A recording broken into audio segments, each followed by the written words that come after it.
So now that we've seen, in a sense, how we calculate and how we determine blood pressure, we'll take a look at the controls that we have for blood pressure itself. So blood pressure is something that we said that we have to maintain under normal circumstances. In a sense, it's something that has to be maintained without question. We need to make sure that we have proper blood pressure within the body itself at all times. And so how we maintain this and how we regulate this is through monitoring. And this is going to come from special receptors that are found within the blood vessels called baroreceptors. So baroreceptors are looking at the actual pressure that's inside the blood vessels themselves and sending those signals that it gets about the pressure up to the cardiovascular control center in the brain. And so this is going to make its way up to the brain itself. And where we're monitoring this are in two places. One is headed towards the brain itself, and the other is monitoring heading off to the entire body. And so our carotid sinus is monitoring the blood pressure as the blood vessels in our carotids are headed up towards the brain. So it's looking at essentially keeping the brain healthy. And in the aortic arch, we have baroreceptors that are monitoring pressure in the aorta as it's coming out of the aorta and before it ever branches off. So this is, in a sense, the ultimate as far as blood pressure. And so this is, to a certain degree, also monitoring what's going to the brain, but it's not specific. It's blood pressure that's going out to the entire body. So the rest of the body is what's, in a sense, being concerned with when we use that aortic arch in order to determine where that pressure is. And so inside the aortic arch, we're looking at the whole body. And so we're looking to see what our pressure is for the whole body. And up here in the carotid sinus, we're looking and we're concerning ourselves mainly with just the brain. And so the brain is the important thing there.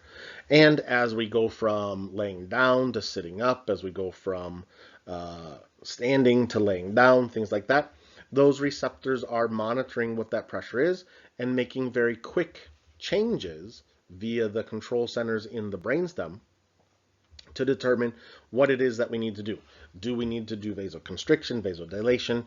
Where do we need to send signals to the heart itself to increase the cardiac output? What needs to actually occur there? With these receptors, with our baroreceptors, those baroreceptors are constantly sending off action potentials. So there's a constant firing of action potentials, and depending upon whether blood pressure is increasing or decreasing is going to determine whether those action potential numbers increase or whether they decrease. And so in this one, we're looking at the carotid sinus itself, and as blood pressure becomes altered, and so say we go to laying down and our blood pressure increases, that's going to send off more action potentials over to the brain about what the pressure is inside the carotid sinus. As we go from sitting down to standing up, we decide we're going to jump up really quickly. Our blood pressure is going to drop as it goes towards the brain, and the number of signals that were there are going to drop off. They may even become nothing, and that's going to kind of set off the alarm bells. And so those pressures then are going to be diminished, and that's going to lead to a diminished amount of action potentials being generated by those baroreceptors. So what do we do with this information? And so this information has to be very quickly dealt with on the short-term process. And so when we do those things where we go from laying down to standing up, from sitting to standing, and so on, we need short-term controls. Within just a second or two, we need to have these changes there. And so this is where we're going to make changes to cardiac output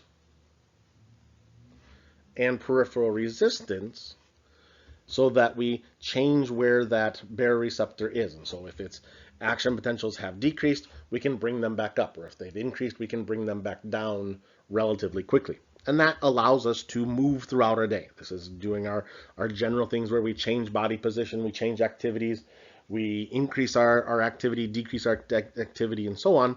And so our pressure needs to be monitored in that way.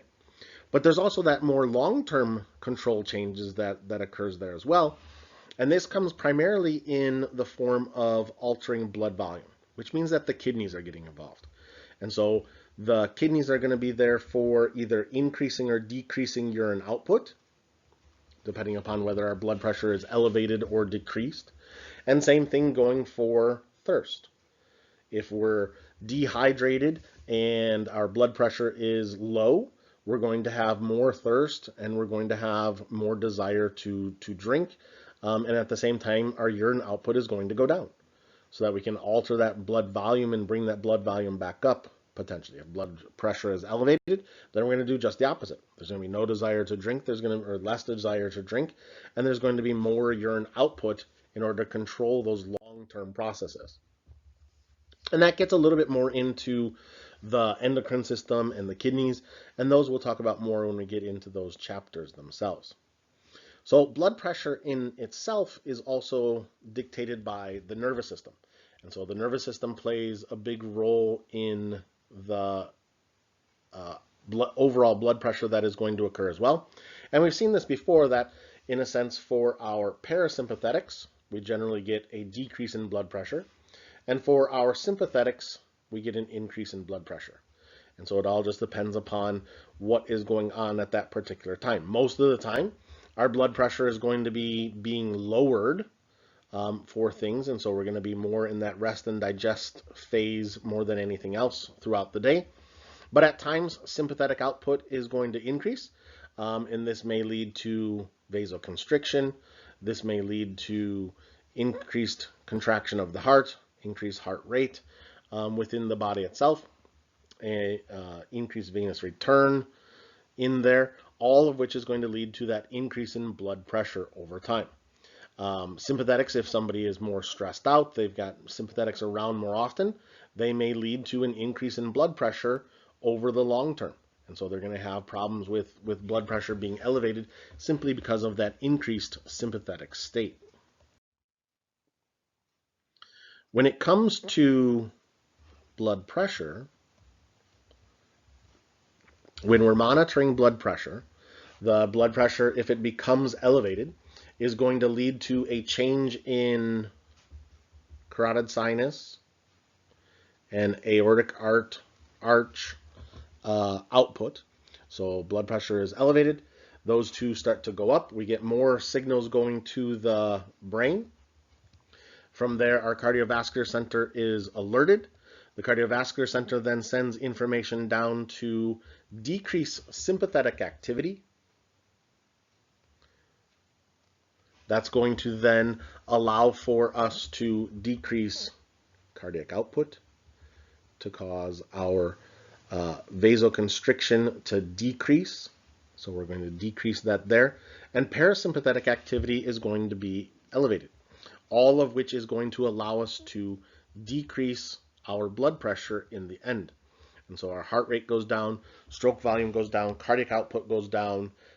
We get changes within the vasculature, and so we get vasodilation, that all leading to blood pressure decreasing down towards normal. If, on the other hand, our blood pressure starts to fall, and so our blood pressure is now below normal, and our blood pressure is in a sense kind of tanking, that leads to a decrease in carotid sinuses and aortic arch receptors. That leads to decreased action potentials. That leads to the cardiovascular center sending signals over to the sympathetic nervous system. We're now going to turn up the sympathetics. We're going to turn up the sympathetics to the heart and to the vessels. We're going to inhibit parasympathetic activity. Parasympathetic activity being inhibited is going to allow for heart rate and stroke volume to go up. We're going to get vasoconstriction within the vessels themselves, and our cardiac output, our total peripheral resistance are going to go up, thereby leading to an increase in blood pressure. So our blood pressure is going to go up, and we're going to compensate for whatever had just occurred to cause our blood pressure to start to fall. So when we're looking at kind of regulating blood pressure and the things that can affect it and kind of which direction those changes occur.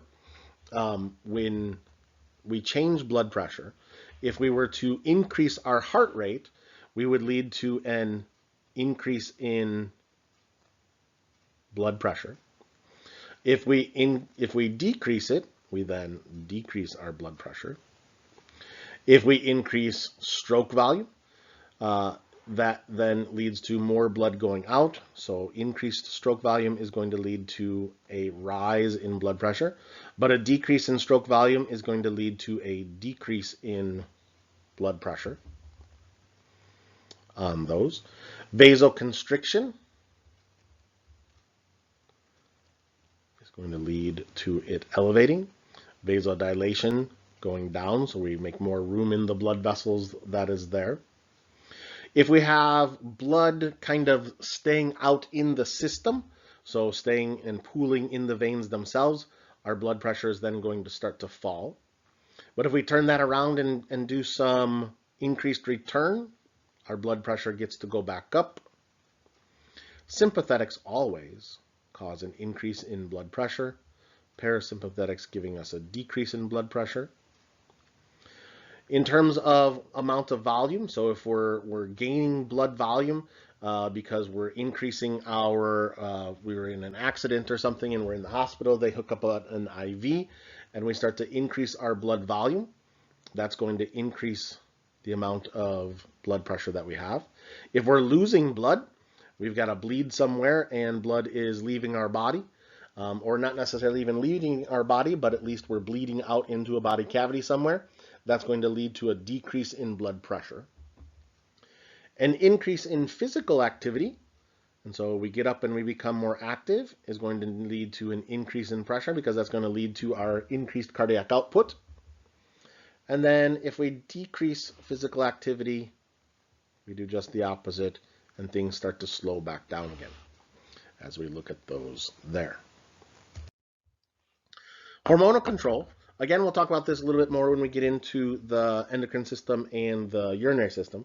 But we do have two other hormones that are involved. We already talked a little bit about angiotensin 2, but aldosterone and antidiuretic hormone are two hormones that are also going to lead to a change in blood volume. And so this is going to lead us to have controls over the kidneys, where we're going to affect the kidneys themselves.